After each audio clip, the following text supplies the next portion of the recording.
Good morning, everyone. This is Cherry Loisa Pamasano, and today we're going to talk about English language. So, I am sorry if I'm going to have a lot of grammatical errors because actually, English is not my first language. Our first topic for today is figures of speech. So, as we enter elementary, our teachers already taught us about figures of speech, but I think that's just the basic, like simile, metaphor, and personification. Because as I went to high school, I've learned a lot of figures of speech, and I realized that it has hundreds. So I think that as we grow older, English language really evolves. Like it has a lot of new things. So, by the way, what is figures of speech? So, figures of speech separates its meaning from its literal definition. First is simile. So, we can call it simile when we compare two things using like or as. For example, that tree is tall like me. So, in our sentence, we compared the tree's height to my height, and it is tall. So we use the word like. So that's simile. Do you understand me? We can call it simile when we compare two things using like or as. Okay? So next is metaphor. What is metaphor?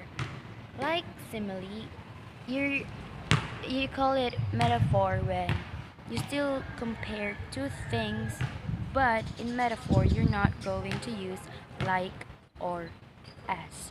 So, for example, she becomes a lion when she's angry. Our sentence was she becomes a lion when she's angry. So we are comparing the lady there or the she to a lion when she's angry, but without using like or as. So that's metaphor. Okay, do you understand? So let's move on. Next is personification. Is personification. Personification is when we give life to the non-living things. For example, leaves dances gracefully. See that?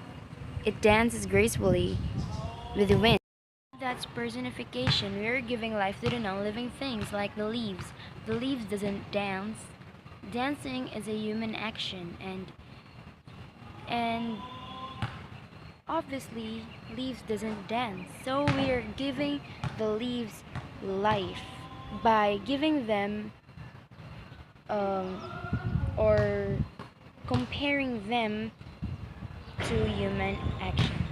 That's personification. Okay, so the next one is hyperbole. So what is this hyperbole? We can call it hyperbole if it is too much exaggerated, like over exaggerated. For example, I'm so hungry I could eat a horse. That's hyperbole. So exaggerated. Nobody can eat a whole horse if they are hungry. So in our language, in Bisaya, we call it OA. Okay? That's hyperbole. The next thing is idiom. So I think idiom is discussed when we're on grade 5 or 6. So what is idiom? Idiom is when you um, give a sentence but you literally doesn't mean it. For example, girl, break a leg. That sentence, break a leg, doesn't literally mean that you really need to break your leg. That means good luck. So, other example of this is when you say the exam is a piece of cake. So, it doesn't literally mean that your exam is a piece of cake. It means your exam is easy. Do you understand me? Like um, you're saying another version of words, and it composes another meaning, but that's not its literal meaning. Do you understand? So let's move on. So the last one is oxymoron. What is oxymoron? It's like you have two words on your sentences and it is contradict. For example, you say perfectly imperfect. See, perfect contradicts the word imperfect, but it still has a meaning. Another example of this is, for example, you say, "You're the brightest moron here." So the word brightest or the word bright contradicts to the word moron. Do you understand what I mean here? You're giving your sentences two contradict words. That's oxymoron. Let's move on. There is a hundreds of figures of speech, and if we're going to tackle all of that, I think we're going to eat 1 hour or more. So let's move on to the second topic. The topic is sensory images. So when we read a long story or poems, we use our sensory images to make our feelings and imagination become more deeper. There are 5 types of sensory images: visual, auditory, olfactory, tactile, and gustatory. Is visual. For example, you read a poem and it says, "I see the birds flying high."